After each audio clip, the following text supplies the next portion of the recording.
Hello, friends, and welcome to Like Anime. It's a podcast where we talk about anime and sometimes some other stuff. And I don't normally introduce it, but it's the second to last episode. We figured, what the hell? Give Tony a chance to do the intro. He won't say anything stupid. I rallied hard against this, but here we are. Hi, guys. I was going to say something stupid, but you interrupted me. I know. See, I got your back. That was a joke start. Do you want to use that? Sure, why not? All right. So this is episode number 32, in which we will talk about four shows. The first of which is Super Cub. Everything is ending, man. Everything. It's exciting. Not everything. And terrifying. Some things are continuing without continuing. That's true. That's true. Pushed further away. That's life, but most things are ending. But yeah, most things are ending. Super Cub is ending. That's one of those ones. Yes, that's one that's ending. Yeah. Hey. And it has ended. It is done ending. Yeah. And it's done. The end has come and gone. Indeed. And what did you think of such end? What did I think? It was fine. It sort of just wrapped. I mean, it's sort of the standard slice of life final episode where you get to see everyone again. They went on a little trip and everything. I kept thinking about this during the episode because the title of this episode is Super Cub, and the title of the show is Super Cub as well. What? Yeah. And I was thinking, like, why did they title this one Super Cub? And eventually that, came to be understood more. But then I was thinking, like, is there a different way to read it? Like, so Super Cub as in the vehicle that they both have. Yeah. Or Super Cub in some other way. And then I don't know why this never occurred to me before. It did, like, slightly occur to me. Kuma is the Japanese word for bear. Mm-hmm. And so to make something a child of something, you add the word ko to the beginning of it. Like, okay. Koneko would be kitten. Okay. Koinu would be puppy. Mm. And koguma, well, so the K changes to a G when you add something onto it, much like megitsune or megami. So koguma is literally cub? Literally child bear, small bear. The cub. Yeah, cub. Exactly. And yeah, it just never really fully occurred to me. And I was thinking about that a lot during this episode for some reason. And then I was thinking, is she super though? What do you think? Yeah, I mean, I do think that, because I mentioned this last week, but we had a cliffhanger of, this road trip that they go on to see the cherry blossoms. Right. And I had commented on the cherry blossoms before as the end credits. Yeah. As being a metaphor for Koguma blossoming socially, kind of coming out of her shell a little bit. Yeah. And does she become super? Like, is that what the... Yeah, the super part's confusing. I mean, if it's speaking to her growth, then, I don't know how that applies directly with the word super. But it is interesting that, that her name literally means cub. Yeah. Bear cub. And so I actually looked up the other characters' names as well. Reiko, there is a word. It means... It's not excitement. It's excitation, I think. Okay. Something like that. It's, it kind of fits her, right? Yeah. And then she means urine. I'm so glad that got you. That's rude. It could mean other things as well. I don't like the kind of shade you're throwing on this. That's literally the first thing that came up when I searched it. Well, she's sterile. There was also various things that are like for something, anything that E could be, because she is for, and there were a whole bunch of things anyway. But the first one that came up was urine, and it cracked me up. And I'm glad it also got you. Anyway, should we actually talk about the episode now? I'm sorry. I guess so. I'm sort of way off track. I'd like to just not spend too much time on what happened and then give our overall thoughts, but yeah, we can run through it if you want. Yeah, I mean, we said the girls go on a long trip to see cherry blossoms. They have decided they're going to drive as far as they can to see cherry blossoms, and she rides on the back of Reiko's cub. And which I assume Reiko has had her license for over a year, right, making it legal, which is why people aren't complaining about that. I mean, there's that whole thing. There were so many examples of that are questionable, I guess, but. Yeah, it seems like Reiko's had her license for quite a while. It was more Koguma that hadn't. She's just very fresh. You know, I mean, people are worried about she riding on the back of Koguma's cub. What about when she rode on the front? Like, that was way worse. Yes. Anyway. Yeah, it's just sort of a cute episode. She and Koguma and Reiko go on a trip to like way, way, way south in Japan to see cherry blossoms, and then they drive back home. And when they get there, spring has sprung back home up in, is it Aomori? Is that where they are? I'm not sure. Northern end of Japan. They're not as far as north as Hokkaido, but they're somewhere way up north, I think. Yeah. And this trip, took place within this last episode, but it was like there's a whole montage, and they stayed over, it took several days, at least a couple days. So it was this whole journey, and I kind of wish they would have, in the second half of this season, kind of spent more on like road trips or getting out. They talked about in this episode, like there's like they stopped at one place where it's like a meeting every year of cub owners. They all get together. I'm like, well, that would have been cool to see. Like, why don't we see that? Yeah, I mean, I'm guessing that in the manga, that's probably something that's going to be coming up. Right? Yeah, that happens. Yeah. But anyway, this episode I didn't mind it, but it made me start thinking of like other stuff they could have put in here. But essentially, the point of it, from what I got, was that as you just pointed out, Koguma saved Shi. Yeah. And put her in the front of her cub, which is probably not good considering how cold it was and how wet she was. Best way to save someone, but she's like drenched. It's better than letting them die, I guess. So, whatever. We'll give her a pass. And she saved money by not calling 911 or whatever the Japanese equivalent is. Yeah, that would be expensive. Yeah. I think it's, what is it?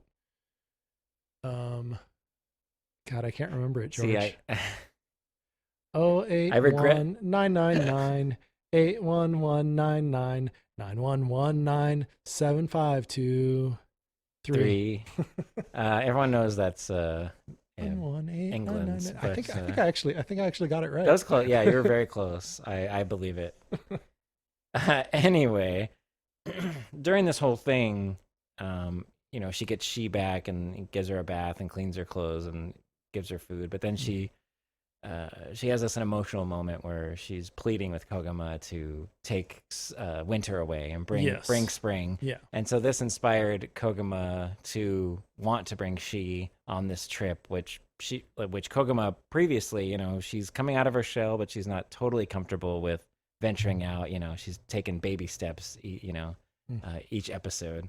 And so there's a point where Reiko, after they get to the cherry blossom, she's like, hey, I'm surprised you even agreed to do this. And it ties it together with that scene and that she, essentially I took it as like she took, had consideration for someone other than herself and made a risk based on that for someone else, not entirely for herself. So it was like she is coming out of not only her shell, but also growing as a person and being considerate, being more, I don't know, just helpful to her friends. And then, but it kind of seemed like pity a little bit too, whereas like, it's just one comment she had made to her, but that's the biggest thing, the biggest like emotional, payoff that. Yeah. I mean, so there's some discussion about, Koguma saying, yeah, normally I would have said no to this trip because it's a dumb idea. There's no point in it. But Koguma found a point in it, which was to try and literally do what she had suggested. Yeah. Which was taking winter away. So, it's interesting in that regard. It was a very, very Iyashike sort of episode. It was just, sort of following the girls on their trip, and it was a good time. I enjoyed it. I enjoyed it more than several episodes this season, actually. Yeah, it was. I agree with that. I didn't like it too much, but yeah, it definitely stood out a little bit from some of the other ones. Yeah, I don't know. I think they I think there is payoff for me with Koguma's character, but it's like just slight. It's not this profound emotional reaction. But I guess that plays into the Yashike kind of vibe. But yeah, I mean they do a whole voiceover closing up where like anyway, doesn't really matter. But yeah, overall, so not just this episode, but just overall the whole season. How do you feel about it? What would you give it numerically if you were to assign a number or a color or a sound to it? I had mild interest in this overall. I would give it a 6 out of 10, as I had kind of consistently given it. Yeah, that seems fair, really. And my biggest issue with it, I think, is Koguma's personality, especially from the onset, colors the entire feel and vibe of the show. And her personality is kind of dour. I referred to it in my notes as overcast. Like she and you had pointed out there's certain scenes during this where she has some levity or she has a breakthrough, even minorly, and the colors will kind of brighten, saturate a little bit. Yeah, and that was nice, but I wanted more of that. Like I wanted more of, like, her arc should have been more profound or more direct, I think. But they still, even in this last episode, it still had those moments of, I don't know, everything's painted through her, lens. Yeah, I mean, she's still awkward, but she's happier. And I didn't mean to say she. I was saying she is happier, as in Koguma. Yes. But she still doesn't really. Because you think back to like first episode and how like frowny and dour she was back then. Yeah. And it doesn't take her long to sort of break off from that. And she hasn't moved a lot since episode 3 or 4, whenever it was that she sort of stopped being frowny all the time. I don't know. Yeah, I mean, she's made progress, but it started off more rapid and then it sort of slowed down, and then somewhere in the middle she got, I don't know, she was kind of a jerk. Yeah, she kind of, which she probably was before too, but yeah, we didn't see it because she didn't interact with people. So which I think is true to life with her personality type. A lot in a lot of instances that kind of happens. You come out of your shell and then you're a little too blunt, a little too direct with your words. But I guess like this, I don't know what you mean, George. What are you trying to say? This season ends with she, the character, after their whole trip and they brought Spring back, it actually happened. She got a super cub. Yeah, so that's the reason for the title of the episode, I assume. She got a brand new cub. Yes. And they're both like, ooh, your family must be rich or something, even though they know her family. It was kind of a weird scene, but... yeah, and she put, she had some savings and she put half down and her parents she's going to pay, she's going to pay them back and whatnot. But which was cool. That was the same deal my parents made with me and my older brother. In our first cars was, nice. Half. They paid half of it, and we paid the other half. And I traded my first vehicle for a dresser that I had. Must have been a nice dresser. It was. The truck was only worth a couple $100, but it wasn't that nice of a dresser. Did you pay for any of that truck, or was it bought for you? Oh, okay. Well, I mean, it was my dresser out of my room. Not that I bought it. Oh, okay. But I had to give up my dresser. I thought you traded the vehicle for a dresser. Oh no, the other way around. The other way around. You traded a dresser for a vehicle. Yes. Okay, that sounds like a better deal, actually. It's a '85 Ford Ranger. Huh. But anyway, how long did that last you? Not long. Okay. I think the engine block like cracked or something. Like. Yeah, I mean. It's pretty old and probably had gotten hot at some point. Anyway, delivering pizza with it, but yeah. So I was just trying to get to the very last. She gets this cub and she's showing it off to Koguma and Reiko, and they're all excited for her. And then pretty much the last scene, not the very last scene, but the last interaction between them, she is just kind of so excited about her cub, and she's just like stroking it and whatnot. And Reiko and Koguma both laugh, like audibly, belly laugh. And that's the first time we hear like a genuine, impassioned laugh from Koguma. And so that's kind of one of my complaints. Like, it ends with that, but I wish we would have seen more of that growth. Like, I don't know if they're going to make more of this. I'm not really it's sort of demanding the exclamation point on the end of the sentence, you know? It's like, that is what shows the growth, I guess. Instead of it being very linear, it's like, this is the beginning point and this is the end point. Like, we hadn't seen that. And that's, I don't know. Yeah. No, I mean, I know what you mean. It accentuates it to a certain extent. It's just probably think, intentional. I guess my point is, I think they took their time too much. They took too much of their time getting there. I wish it would have been a little quicker. This would have happened earlier, and she could have had more. Speaking of, I wish this were quicker. Let's move on. Sorry. Fair enough. I was actually just joking and being a jerk, but yeah, no, that pretty much sums up Super Cub. I myself, 6 probably. It wasn't great or anything, but it was solid throughout. So you know. Yeah. Like, I probably won't rewatch it, but it was fine. And if more of it comes out, I'll probably watch that. I'll check it out. I won't commit. You're not going to commit at this point? No. I will watch it because I feel like it's towards the end of this season, it got more Iyashike than it was earlier. And so, like, another season is just going to be like full on Iyashike. I feel like, I would like to believe anyway. Yeah. So. And we've invested this much. So if they make more, I'll have expectations though, but I will check it out. So yes, let's move on, shall we? Yes, let's move on to So I'm a Spider, So What? Oh no, wait. Womp womp. They were having some production issues apparently, and episode 24, the finale of the 2 seasons, 2 cores, whatever you want to call it, has been delayed. And I actually checked their Twitter within the last 24 hours, and there's been no announcement of when it will be coming out.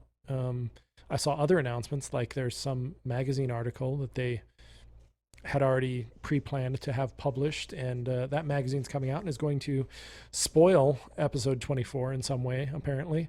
And that was on their Twitter. Oh, wow. But anyway, So I'm a Spider, So What is delayed indefinitely at this point. We don't know when we're going to get the final episode.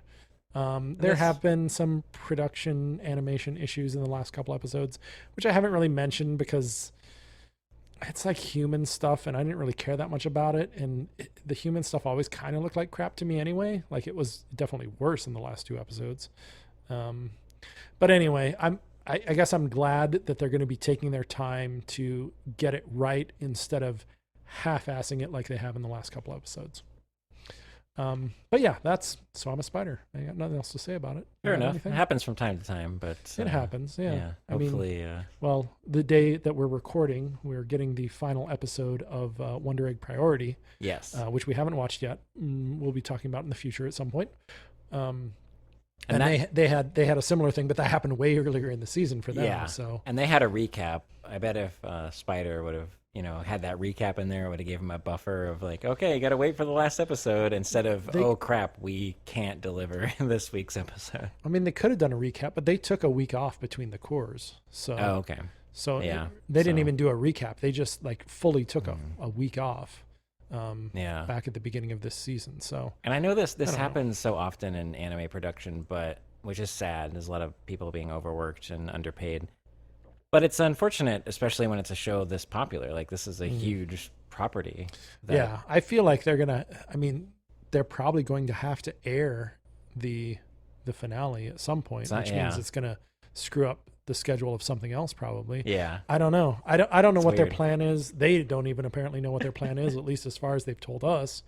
But yeah, so well, stay tuned. Once I am able to see this episode, I'll report back to you about my opinion of the whole season, 2 seasons, in fact.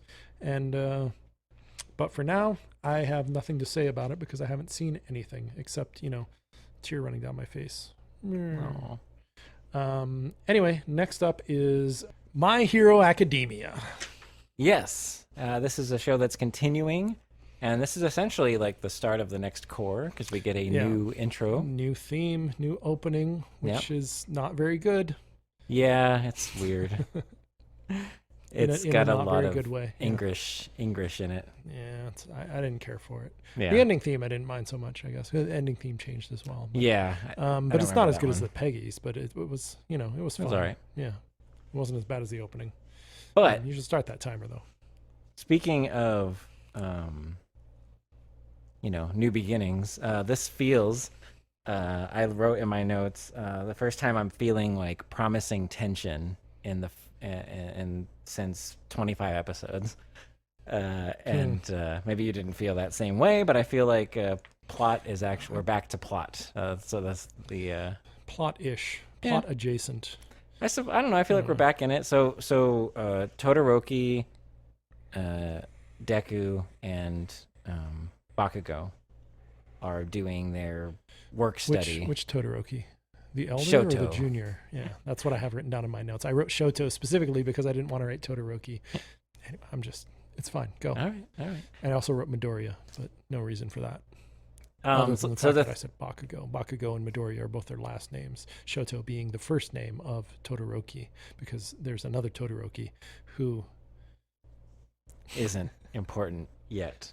No, is important yet, because they're all starting their internships at the Todoroki agency. Oh, yeah. Well, yeah, his dad, Endeavor. Has the same name, I would assume. Yeah, but he's not called Todoroki. He's called Endeavor. Yeah, but his name is Todoroki. Yes, but we go with colloquial understanding. Yeah, okay, fair Son enough. of a gun. All right. Welcome to the podcast, guys. This is what we do around here. A lot of pedantic George tries bickering. to talk, and I try to derail. So anyway, we're back to something that they hinted at the 12 episodes ago, which is Hawks. He is the number 2 hero, and he works closely with the number 1 hero, Endeavor. Todoroki, Endeavor Todoroki. That's his name. And we're kind of back into what he's, they had hinted at it, but he's kind of got a web of lies going on. He's stringing a lot of things. I got confused in this episode. Like I forget the guy with whatever his name is with the staples on his face and I don't remember his name either. But he's part of he's related. He's in conjunction with Nobu? Shigaraki. Was it Nobu? No, because Nomu are like the Oh. those are the those creatures. I think I have it in here somewhere, but Dobu? Dobby? Did you give him a sock? Dobby. Oh yeah, is it Dobby? No. It might be something I think like it is that, Dobby. actually, I think it is Dobby. It might actually be something like that. I think it is. I felt like it was like in that neighborhood somewhere. No, you're totally right. It's totally Dobby. So Dobby. I'm not sure that that's it. So in this episode, he's trying to get. I'm pretty sure it is Dobby. I'm pretty sure he's trying to get Dobby to attack. Maybe Dobby? Dobby? I think it is Dobby. Really? You go ahead and look while I talk about this. But all right, go. He's on the phone with Dobby, and he's trying to get him to he's stringing him along as if they're in cahoots and they're aligned with the same. What? Yeah, it's Dobby. D-A-B-I. Yeah, Dobby. Yeah. Dobby. Yeah, that's funny. I was sort of just making a joke, but somehow got there. No, you're right. When you said the sock thing, it reminded me that we had made that joke before. Oh. But that just goes to show you how long it's been since they've addressed this whole, and also thread. what a genius I am. Yeah, you are a genius. This podcast is just a long form exhibition of how smart you are. Mm-hmm. And anyway, yes. So he's stringing Dobby along. He's trying to get him to attack, some heroes. He's like, don't attack Endeavor again. Just attack someone else. Yeah. And then he calls, presumably, the people in charge of the hero agency or whatever. Yeah, I don't know who these people are. I don't know either. They're in an office building. And it also seemed like he was stringing them along too. And then it climaxes in this whole. Well, there's other stuff that happens, of course, but it climaxes in him meeting with Endeavor while the three of the kiddos are there doing their work study, and we hear his internal monologue, but he's trying to give Endeavor this book with these highlighted sections, hoping that he will decode the message that's within, and he's being kind of weird about it. Mm-hmm. And it works. We just learned about this plan in the moment, but then he gives the book to Endeavor. He later goes home and figures it out. And it says what is it? The bad guys. What are the bad guys called? The Villains League? Yeah. Is the what are they called? The people that want the reconstruction thing that he mentions in this? Oh yes, yeah. Yeah, I forget. Some liberation thing or something. Yeah, I don't anti-establishment. Yeah, the Rebels, anti-establishment army and the Villains League are the same thing, and they have a plan to attack in 4 months. Like, oh, sweet. Like, oh, good. So that'll be next season probably. And that did undercut everything, because after Hawks gives this book to Endeavor, he's like flying away and thinking to himself, gosh, I sure hope Endeavor figures it out. And there's a sense of urgency. Yeah. And then Endeavor figures it out. Yeah. And the episode ends, and it's like, oh, we have 4 months. Yeah. Okay, we got some time. So we'll probably just time skip all of that and get right to it, right? Because that's what this show 4 does. 4 months later. Yeah, probably not. But anyway, so I mean, that's most of it. There's this kind the internship thing, I guess. We just sort of hinted at it, but yeah, they start their internship. Yeah. And because it's Endeavor, there's a whole like organization. He has like 20 sidekicks or something. 100, I think. Or 100. I think they said there's 100 people that sidekicks. work for that agency. Yeah. Yeah, and so it's this whole operation, and it's like a cliched busy office in an 80s movie, and phones going off the hook and whatnot. And so we don't get much with that. Then there's some villain that attacks the city. He has these glass powers. He was kind of cool. Oh yeah. But he was taken out pretty easily by Endeavor. Fire meets glass, I guess. And that's when Hawks shows up, and right after that. And Bakugo's angry because he didn't get to do anything, and Bakugo's always angry. Doesn't matter. Yeah, he's grown, but it's not really news. Bakugo got angry about something. He's like a team player, but he's still really mad about it. But anyway, that's most of it. I like it. I hope 4 months to act. Yeah, like I said, a little concerning. I'm hoping there's a time skip, but if there's not, then maybe we get more than just like 3 or 4 little tiny bits of story in an episode. Yeah. Like maybe they start building towards something. Seems like maybe that's what they're doing. They're laying the bedrock, but like fucking pebbles, man. Yeah. But it's better than anything we've had so far. So yeah. I don't know. I'm still quite disappointed in this season of the show, and a little bit in the show in general. Like I just like this last season of it has been all about Deku's new power, right? Or new powers, or the what are they called? The vestiges. Vestiges, yeah. So he met one of the vestiges and got... Yeah, it's about the vestiges, and we've got little bits and pieces dropped along the way, and then like, oh, now we're done with that. Now we're going to do something else, and here's what we're going to do. Yeah. And it's probably setting up the big action for this this arc, which, is what they did last season, and I got bored and dropped it.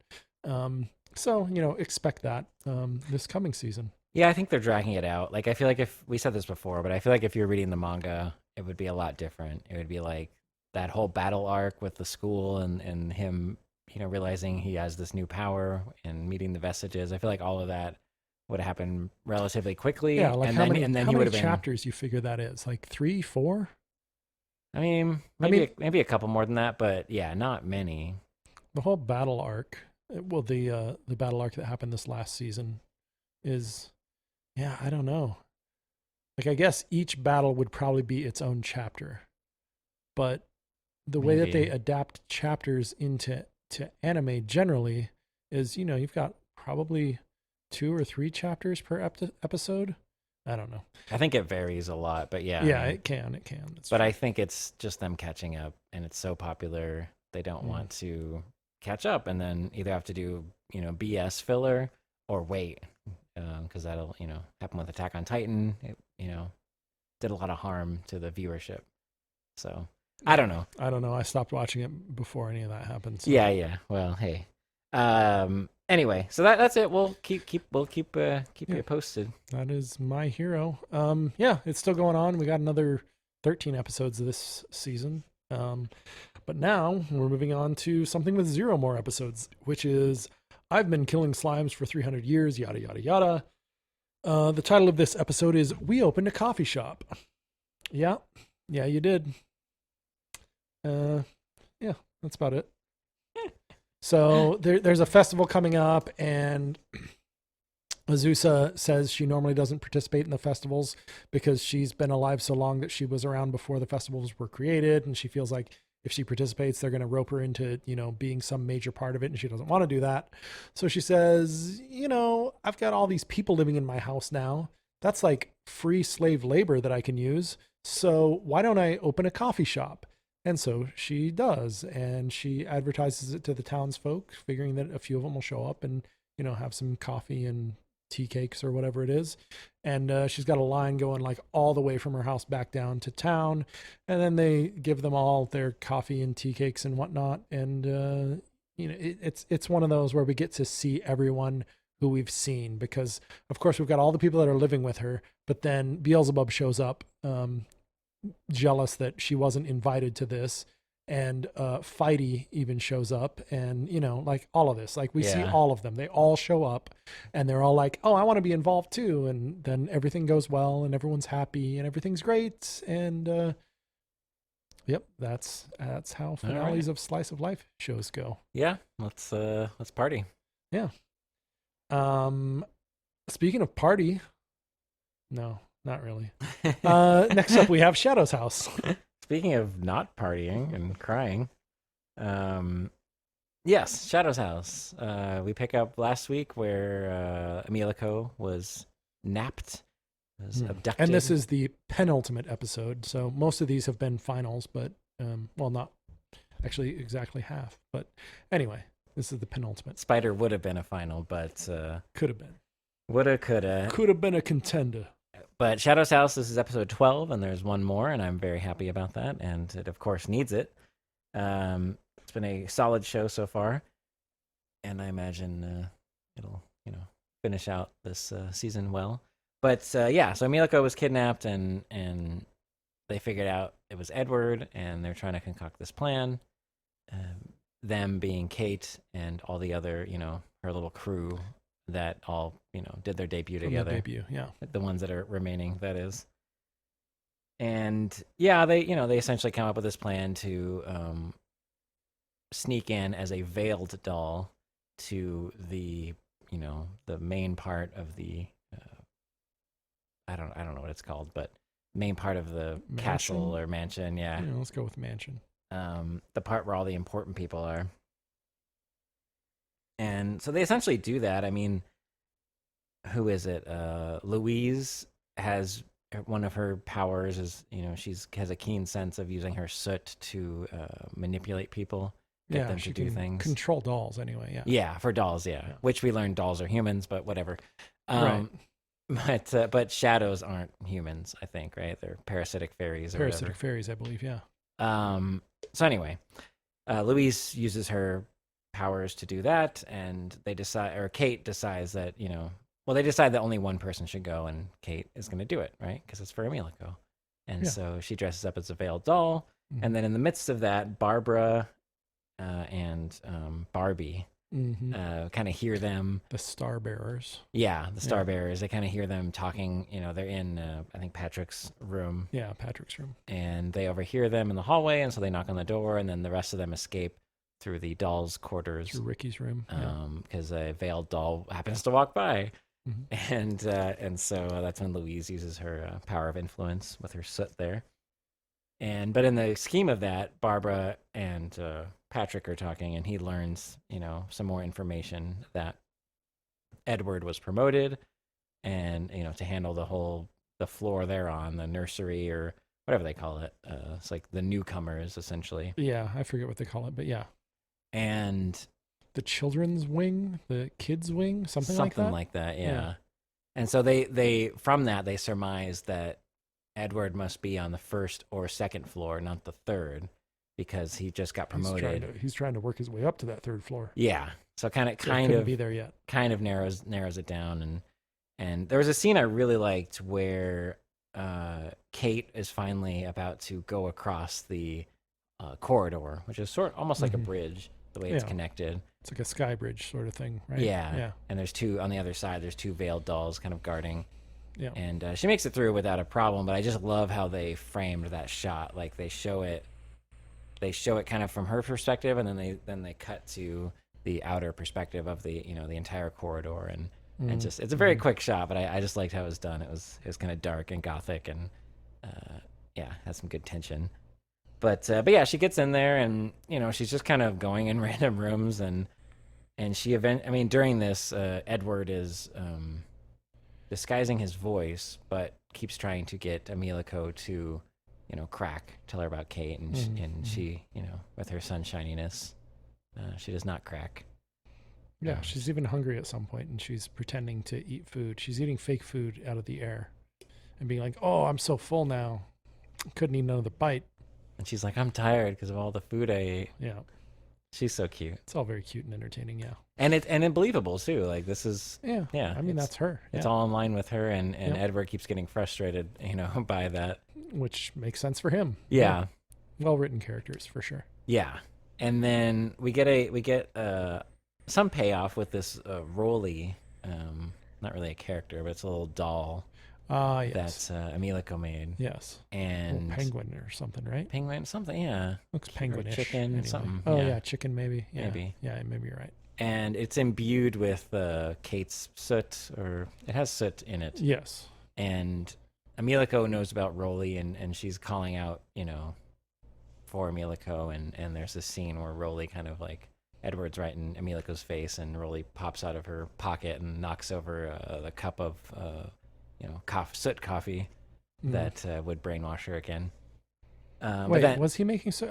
He was just making tea. He was just making tea. Think, okay. Because he was drinking it himself. I just assumed when that happened that... And he was offering it to her, but she assumed that it was probably soot coffee, but I don't think he ever made any soot coffee. I don't know. I might be wrong. I guess not. When that scene happened, I took it as that's what it was, like as a defiant act of, because Miliko's, bound and blindfolded, and so she couldn't do anything. But yeah, he was making tea and kind of talking about that. Although she is blindfolded, so he'd be like, "Oh, I'm making tea." But they did show him look like he was making tea. Speaking of tea, I wish I had a great mug. All right, never mind. Merch. Yeah, I guess might as well just. I was just kind of making a joke because I like to derail things, but might as well mention if you go to our homepage, which is now likeanime.com. I have migrated it from the previous domain, which was a subdomain, likeanime.com, and up in the top menu bar, you will see there's a new menu item that says merch. If you want to buy merch, it's there. We literally make less than $1 off of everything that you buy. So if you want to give something to the show, I would suggest Patreon, because for $5 a month, you can become a patron. You get to listen to this live while we're recording it. But if you want like a cool mug like the one that I bought for myself because, I'm an egomaniac and have to have a mug of the podcast that I work on. I also bought one for George because I'm an egomaniac and I have to have all of my friends own a mug from the podcast that I work on. Anyway, if you want to, like I say, we make less than $1 off each item that's there. It'll probably cost you, well, let's see, the mugs are like $8.99 plus like probably $6 shipping or something like that. So, $15, you can get a cool mug with our Mugmo logo on it. Our Mugmo homage logo. I call it an homage rather than a ripoff because an homage is legal-ish. You could have just left it at homage, but yes, returning to Shadow's house. Sorry, I just thought it was a good plug for Patreon. Oh yeah, that's nice. Yeah, like patrons. Maybe at some point, we can have a. At some point, all right, settle down. We can have a Patreon level where you just get a mug. You get a mug by joining. The mugs are a little too expensive to do that, but maybe. I've been thinking about doing. I've actually been looking into it about doing some sort of reward for people that supported us during our first year, for example. So once we make it through a year of the podcast, then there's going to be some reward for those people. Nice. I don't know exactly what it's going to be. It could be a mug. I don't know. Yeah, we'll see. But if you're a patron, get in right before the end of the first year because that's when the rewards will come. Anyway, back to Shadow's house. That's right. To our routinely scheduled programming. Anyway, I mean, you may have some thoughts. I was just going to round it out with this episode ends with Kate managing to find where Emiliko is, and she hears Edward talking.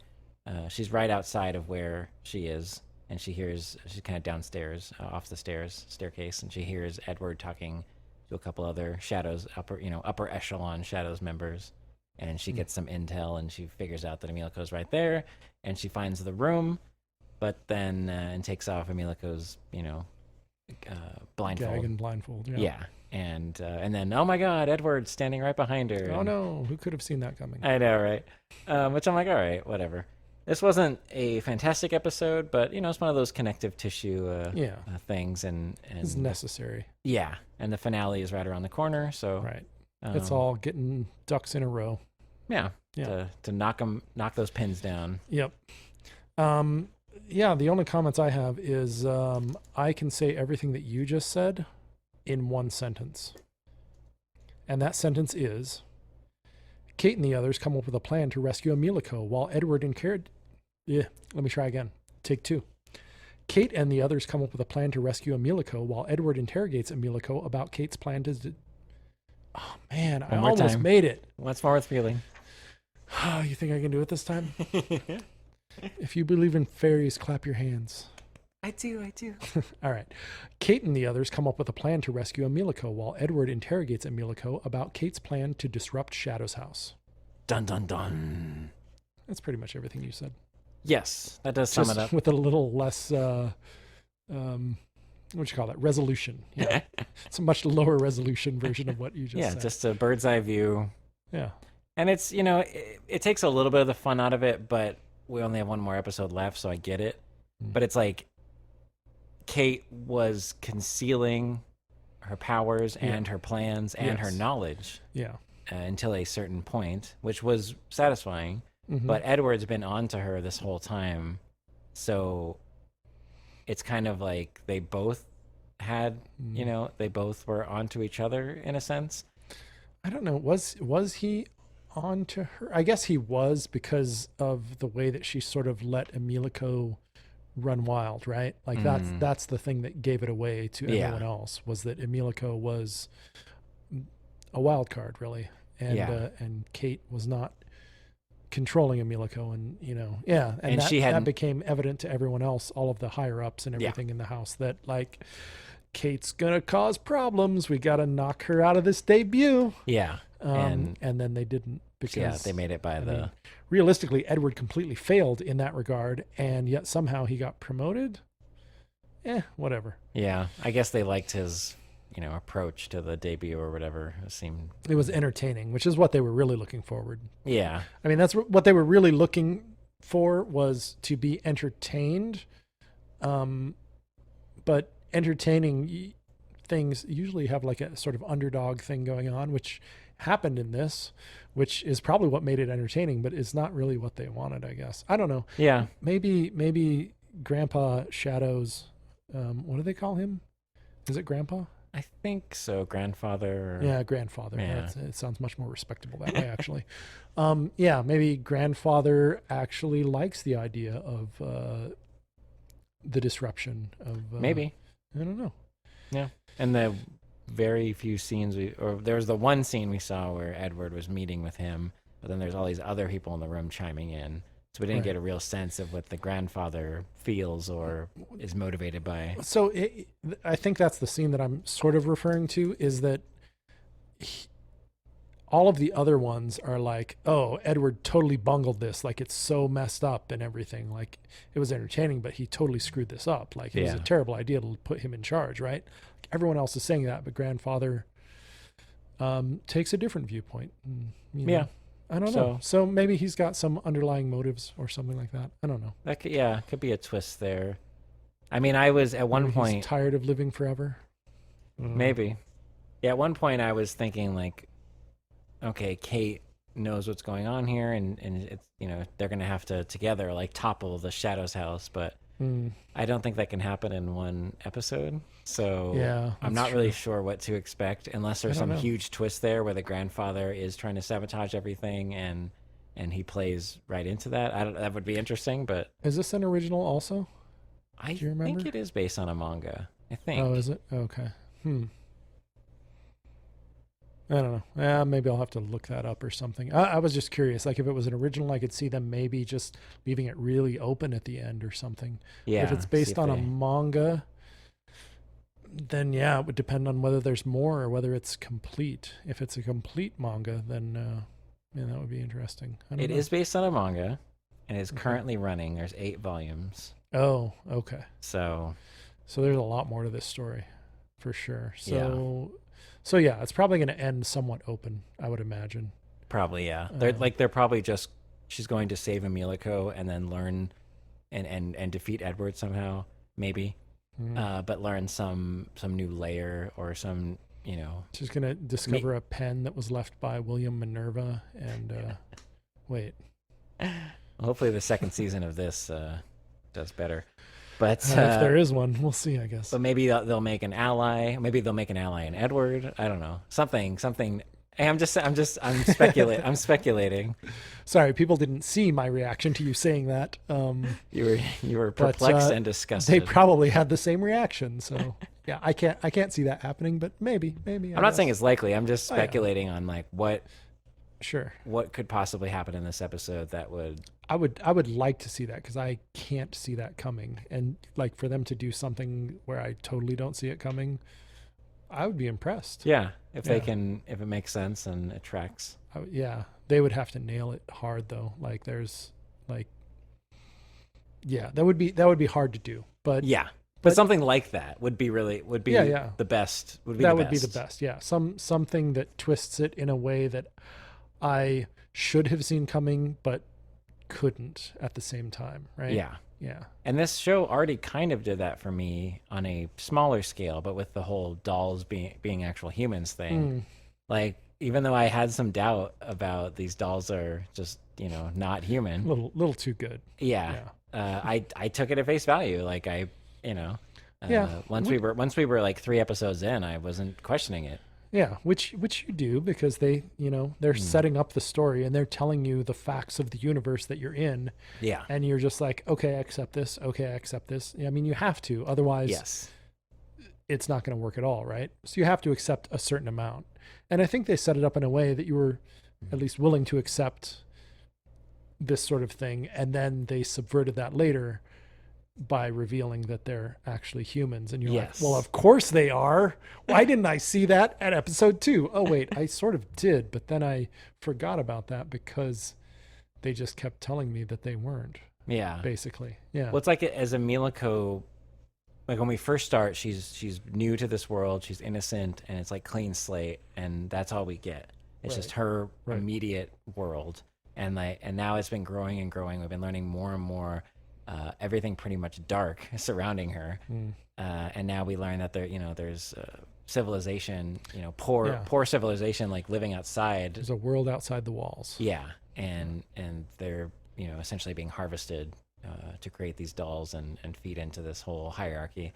So it's really like the nature of the show kind of all rests on this last episode delivering some sort of revelation, some new layer that ends on a cliffhanger where it's like, I need to see more, and I really enjoyed this. Yeah. All right. Well, fingers crossed. I feel safe that they're going to. Maybe they're not going to get a perfect 10 on the landing, but yeah, they're probably in the top 3. I'd be surprised if they fumble it. This show's been writing at a strong 7 for me for a while now. Yeah, I would say for me probably. Almost from the beginning, like it took maybe you had some problems at the beginning that I didn't have, I think. I wanted it to do what it's doing now, and I wasn't sure. I didn't feel like Odd Taxi and Megalobox for me this season. I felt like I was in good hands. With Shadow's House, it's not like I didn't, but I was unsure. I wasn't convinced, 3 episodes in that it was going to commit to this thread. But I'm so happy it did. I forget where the reveal was when they, I guess it was when she was doing the night duty thing where they wandered into that hallway where there was like the arrows and traps and stuff set. Episode 4. That was episode 4. Okay. So from then I knew for sure that everything was going to be okay. Yeah.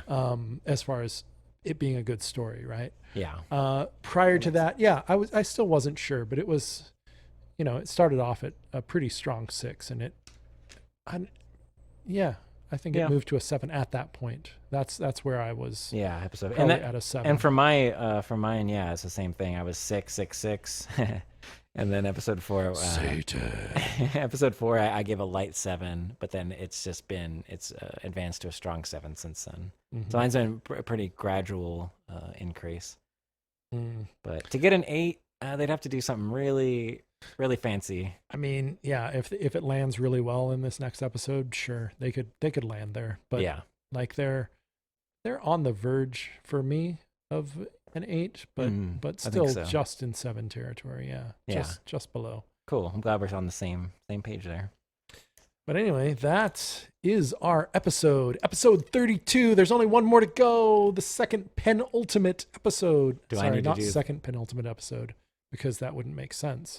That's the second. The second to last, aka the penultimate. Yes. Episode.